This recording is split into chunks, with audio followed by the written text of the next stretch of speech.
Good morning everyone. हमारा जो आज का टॉपिक है वो थ्योरी ऑफ कॉन्टिनेंटल ड्रिफ्ट है। इसके बारे में आपको मैंने पहले एक मैसेज भी ड्रॉप किया था कि आप इसके बारे थोड़ा बुक से रीड कीजिएगा। तो अब इसका बैकग्राउंड देखते हैं थोड़ा सा क्या होता है। हमें पता है कि जो हम आज महाद्वीप और महासागर जो देख रहे हैं उनकी अवस्थिति है वो एक जैसी नहीं है, और आने वाले टाइम में भी वो स्थिति एक जैसी नहीं रहेगी।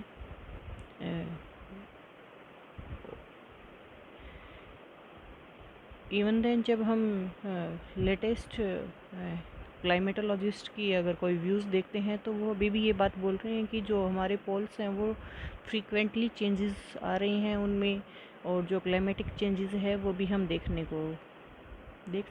भी सकते हैं। इवन देन आज के अगर जब हम सिचुएशन को नोट करते हैं तो जैसा कि हमें पता है कि पृथ्वी के 70% भाग पर जल है और 29.2% पर स्थल पाया जाता है।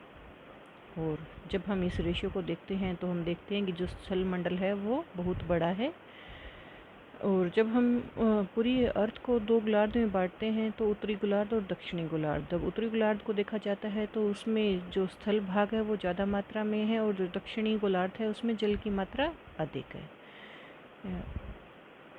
इसी प्रकार जब उत्तरी स्थल गोलार्ध, और अब यहाँ दो गोलार्ध बन जाते हैं, स्थल गोलार्ध और जल गोलार्ध, वाटर हेमिस्फीयर। स्थल गोलार्ध का जो केंद्र है वो ब्रिटेनी है, फ्रांस के अंदर एक सिटी है। और दूसरा जो इसके अपोजिट अगर हम बात करें वाटर हेमिस्फीयर की, तो उसका जो सेंटर है वो न्यूजीलैंड के अंदर है। और ये तो आपको पता ही होगा कि जो नॉर्थ पोल है वो आर्कटिक क्षेत्र में स्थित है, जिसके चारों तरफ महाद्वीप हैं, और उसके अपोजिट साउथ पोल, जहाँ चारों तरफ उसके पानी ही पानी है। तो टाइम टू टाइम ये जो डेवलपमेंट है हम नोट करते हैं अपने, जब हम वर्ल्ड के मैप को देखते हैं तो हम देखते हैं कि जो उत्तरी गोलार्ध के अंदर जितने भी महाद्वीप है उनकी नियर डियर शेप जो है वो त्रिभुजाकार है। ऐसे ही महासागरों की भी है, उनकी जो आकृति त्रिभुजाकार है, लेकिन जो उनका आधार होगा वो दक्षिण की तरफ होगा और शीर्ष उत्तर की तरफ, और जबकि स्थल भाग में इसके अपोजिट सिचुएशन देखने को मिलेगी। इवन देन जब हम ग्लोब को मूव करते हैं तो हम देखते हैं कि ये जल और जो स्थल है वो एंटीपोडल है, कि अर्थ का 95% भाग अगर हम माने तो उसके पीछे आपको जल मिलेगा। कुछ अपवाद भी हैं।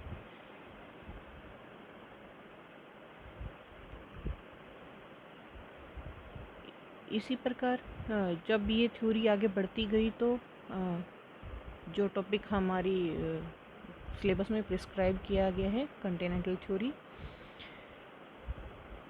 वेगनर के द्वारा, अल्फ्रेड वेगनर ने इसको बहुत अच्छे से डिस्क्राइब किया था। और इन्होंने इसको, इससे पहले भी इसके ऊपर काम होते गए। जब महाद्वीप के विस्थापन की बात चली तो अब्राहम अर्टेलिस थे जो कि सबसे इसके फेमस वो हुए थे, जिन्होंने इसके बारे में अपने विचार दिए।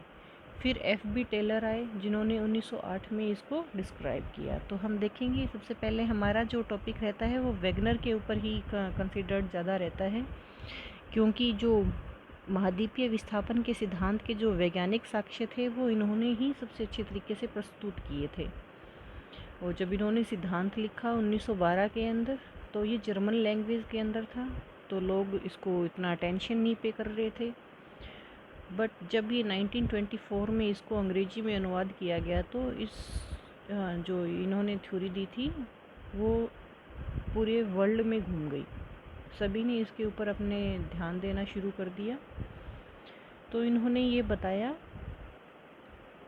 कि जो पूरा वर्ल्ड है वो एक ग्रुपिंग में था जिसे कि पेंजिया कहा गया। और ये लगभग अंतिम जो कार्बनीफेरस एज आया था तब तक सारे महाद्वीप जुड़े हुए थे। और पेंजिया का जो मतलब होता है, उसका मतलब होता है पूरी धरती, यानी कि ऑल अर्थ। पेंजिया के चारों तरफ जो जितने भी आप देख रहे हैं कि सारे महाद्वीप एक दूसरे से अटैच थे, और जब उनके चारों तरफ जो एक महासागर था वो था पैंथालासा। पैंथालासा चारों तरफ फैला हुआ महासागर, और पेंजिया जो भूमि थी वहाँ की। वेगनर ने ये माना कि टाइम टू टाइम जो ये अपना पेंजिया है 2 हिस्सों में बट गया। उत्तरी भाग लोरेशिया कहलाया और दक्षिणी भाग आपका गोंडवाना लैंड कहलाया।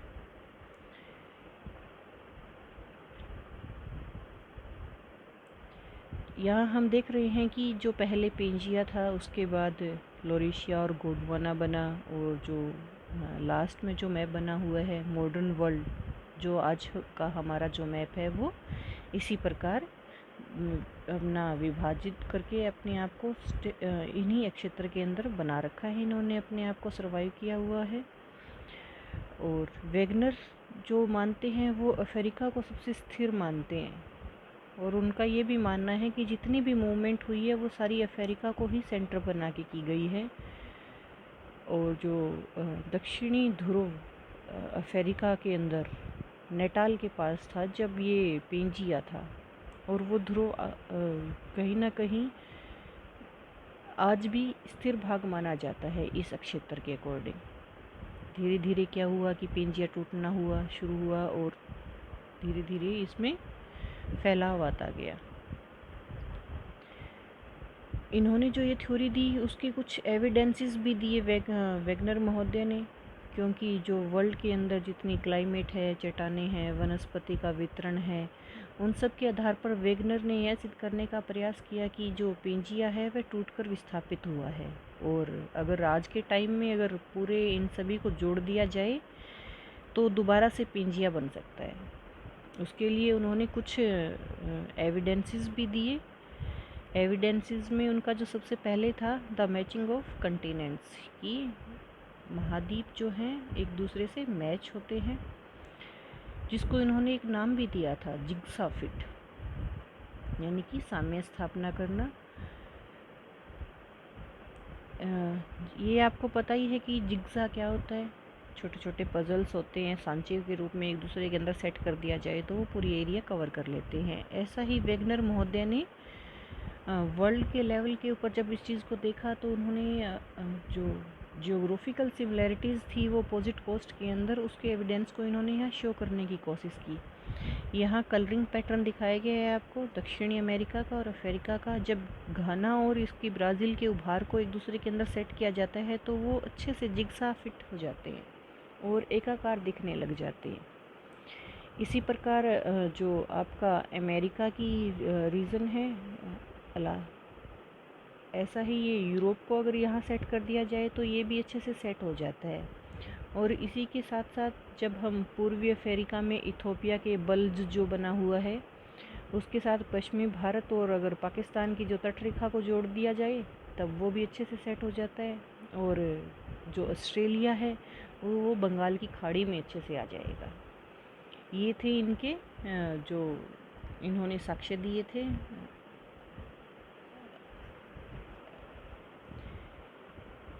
एविडेंसेस जो इन्होंने जो अपनी थ्योरी को सिद्ध करने के लिए दिए थे।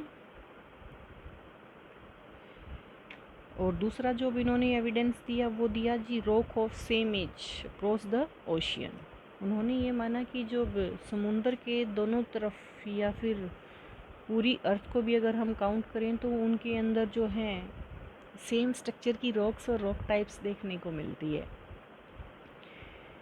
वहाँ जो डिप्स हैं, फोल्ड ऑफ लाइंस हैं, वो भी प्रमाणित करती है कि विभिन्न तटों की जो रेखाएं हैं एक दूसरे से अटैच्ड हैं।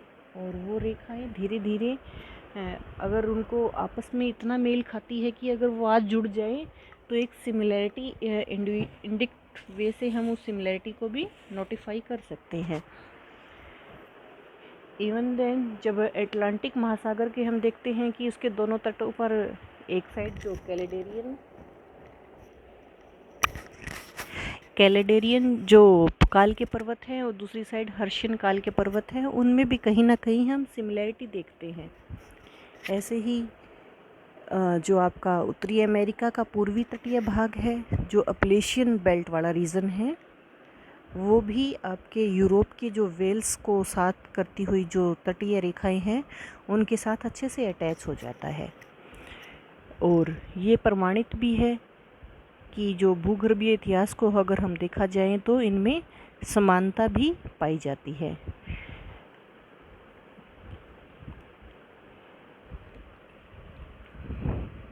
और अगर हम दक्षिणी अफ्रीका की बात करें तो वहाँ का जो कैप या फिर गोंडवाना राइज का, जैसे ये वहाँ अर्जेंटीना के पास सिएरा डी टाइडल है, वो भी एक दूसरे से पूरी तरीके से मैच होता है। ऐसे बहुत सारे जो एविडेंस हैं जो ये बात क्लियर कर रही है कि जो ये महाद्वीप के अंदर जो पाई जाने वाली चट्टानें हैं वो एक दूसरे से अच्छे से अटैच हैं। और टाइम टू टाइम जैसे ही हमने डेवलपमेंट शुरू की है तो ये बात क्लियर आउट हो जाती है कि जो चट्टानों की टाइमिंग है, उनकी एज है, सेल का जो स्ट्रक्चर है, वो भी एक दूसरे से मैच करता हुआ कहीं ना कहीं ही इस बात को क्लियर करता है कि ये महाद्वीप है एक दूसरे से जुड़े हुए थे। चलिए आगे चलते हैं। आगे क्या थ्योरी की बात करता है ये हो गया था हमारा जिग्सा फिट वाला। यहाँ एविडेंस फर्स्ट को प्रूव करके दिखाया गया है कि कैसे अगर हम सेट करें तो इजीली सेट हो जाता है।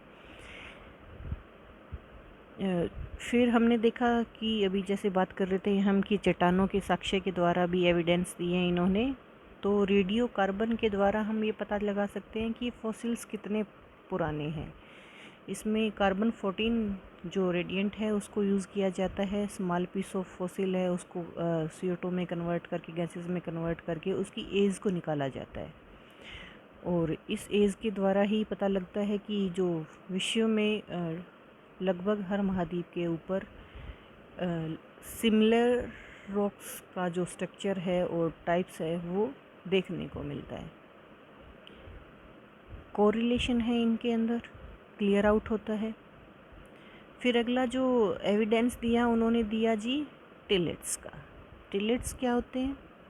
जब हिम ग्लेशियर वाली जो हिम नदी होती है वो भी इस साक्ष्य को बताती है, क्योंकि ग्लेशियर के नीचे भी आपको रॉक्स के डार्बिस मिलेंगे, वेस्टेज मिलेगा उसका। जब कार्बनीफेरस युग के उत्तरार्ध में दक्षिणी गोलार्ध के महाद्वीपों के जो अधिकांश भाग थे वहाँ पर हिम चादर चढ़ी हुई थी। पूरी जगह आपको ग्लेशियर का एक लेयरिंग थी। और इन ग्लेशियर के द्वारा बिछाए गए जितने भी डर्बिस थे, यानी इन्होंने जितना डिपोजिशनल एक्टिवेट किया था अपने टाइम में, और चट्टानों को खोजकर जितनी इन्होंने खोंचे बनाई थी या फिर झीरियाँ बनाई थी, वो भी आज भली भांति हम देख सकते हैं। जब हम प्रेजेंट में इन महाखंडों को देखते हैं तो उनके बीच में बहुत सारा लंबा डिफरेंस होता है, परंतु जब हम उनकी टिलेट्स को देखते हैं तो कहीं ना कहीं वैगनर की जो थ्योरी है वो सिद्ध करती है। हमारे उड़ीसा के अंदर भी आपको टिलेट्स के एग्जाम्पल्स मिलेंगे, परंतु जब हम आज उड़ीसा को देखते हैं तो वहाँ ग्लेशियर के होना नामुमकिन लगता है।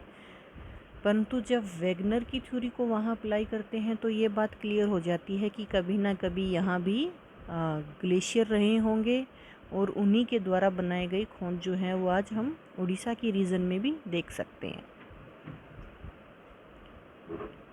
फिर जो नेक्स्ट टॉपिक जो इसमें जो इन्होंने एविडेंस दिया वो दिया जी प्लेसर डिपॉजिट्स का। प्लेसर्स क्या होते हैं? प्लेसर एक टाइप ऑफ खनिज भी बोल सकते हैं जिसमें आपके लोहे एसक हो या फिर गोल्ड का डिपोजिशन हो, वो अपर लेवल के साथ ही मिलता है और वो कंटिन्यूसली वेदरिंग के द्वारा इन्वायरमेंटल वेदरिंग हो या केमिकल वेदरिंग हो, उनके द्वारा मैच हो अर्थ के अपर स्ट्रक्चर पे आता रहता है और वो प्लेसर डिपॉजिट कहलाता है।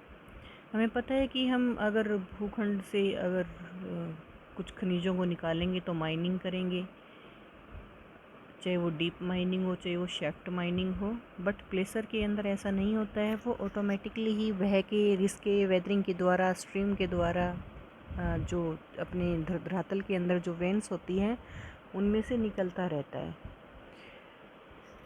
और ये जो प्लेसर डिपॉजिट का जो कॉन्सेप्ट था, वेगनर ने घाना और ब्राज़ील के जो एरिया को देख के इस कॉन्सेप्ट को उन्होंने क्लियर करने की कोशिश की।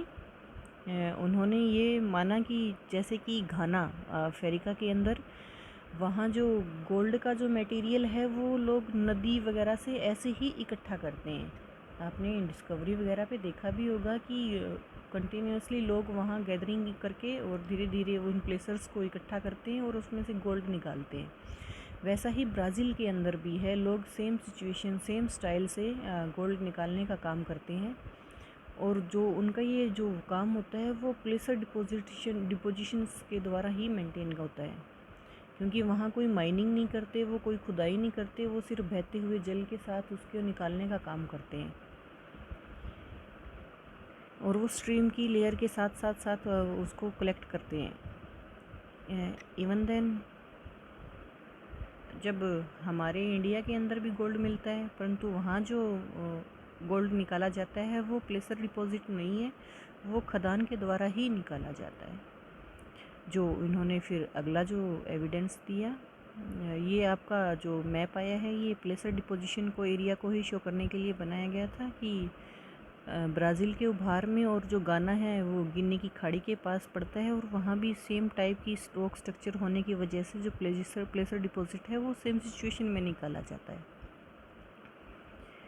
फिर जो आपका जब हम इसके कॉन्टिनेंटल ड्रिफ्ट की बात करते हैं तो देखते हैं कि टाइम टू टाइम उसमें चेंजिंग आ रहे हैं, और जो आज का जो वर्ल्ड बना हुआ है वो हम सामने देख सकते हैं। तो यहाँ एक टर्म यूज़ होती है, पैलियोक्लाइमेटोलॉजी। इसमें क्या होता है कि जो स्टडी की जाती है वो क्लाइमेटिक कंडीशंस की जाती है और उनकी कॉजेज़ को नोट किया जाता है और उसका क्या प्रभाव पड़ रहा है, पास्ट में कैसा था, कहाँ ग्लेशियर्स डिपॉजिट्स थे, कहाँ फैसिल्स थे, कहाँ सेडिमेंट्स था, उन सब की स्टडी करना पैलियोक्लाइमेटोलॉजी कहलाता है। और इसी के द्वारा ही हम इस थ्योरी को सिद्ध करने की कोशिश करने में लगे रहते हैं। फिर आता है जी जो उन्होंने अगला एविडेंस दिया वो था इनका जो प्रजाति या फिर जीव जो आपको डिफरेंट महाद्वीपों के अंदर पाए जा रहे हैं, और अगर एट प्रेजेंट की सिचुएशन देखें तो उनके बीच में इतना लंबा मार्जिन होता है कि हम उम्मीद भी नहीं कर सकते कि वो वहाँ तक पहुँचे कैसे होंगे। ऐसे ही कुछ और प्रजातियाँ भी हैं जो फॉसिल्स बताते हैं कि वो वहाँ हैं, जैसे कि कुछ रेंगने वाले जीव थे मेसोजोइक कल्प के अंदर, रेप्टाइल्स थे, मेसोसोरस थे, साइनोनेथस थे, लिट्रोसोरस थे। ये सारे के सारे जो जीवाश्म जो इनके मिल रहे हैं वो दक्षिणी अमेरिका, दक्षिणी अफ्रीका के साथ साथ भारत और अंटार्कटिका में भी पाए जा रहे हैं। और ये तथ्य बहुत बड़ा साबित करता है कि कभी ना कभी जो भूखंड है वो एक दूसरे से जुड़े हुए थे, वरना तो ये जो जीव हैं सारे रेंगने वाले हैं। अब बीच में इनकी इतना बड़ा महासागर है तो उसको पार तो नहीं कर सकते, परंतु अगर वो स्थल जुड़े हुए होंगे तो अब इसलिए है कि इन दोनों इनके बीच में इंटरमिशन हुआ है। इवन देन जब आपके अटलांटिक महासागर की जो बेस है उसको सर्वे किया गया तो इस चीज़ को भी डिटेक्ट किया गया कि उन दो स्थलों के बीच में कोई भी ऐसा पुल नहीं था, जैसा कि हम मानते हैं कि राम जी ने लक्ष्य सीता के लिए श्रीलंका में पुल बनाया है, तो वैसा पुल यहाँ भी कुछ नहीं था जिनके द्वारा ये जीव इधर से उधर जा सकें। ये नेचुरली ही उनके फॉसिल्स मिल रहे हैं और ये बात भी क्लियर कर रहे हैं कि ये जो जीव हैं उन क्षेत्रों में भी मिलते थे।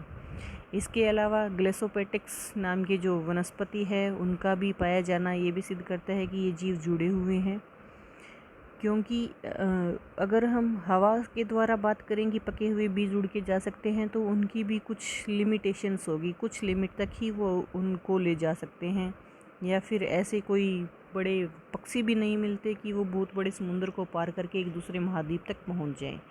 तो ये जो साक्ष्य थे वो इस बात को क्लियरिफाई कर रहे थे कि जो वेगनर ने महाद्वीपीय विस्थापन सिद्धांत दिया वो वास्तव में है और आज भी ये जो प्रोसेस है वो चलता जा रहा है।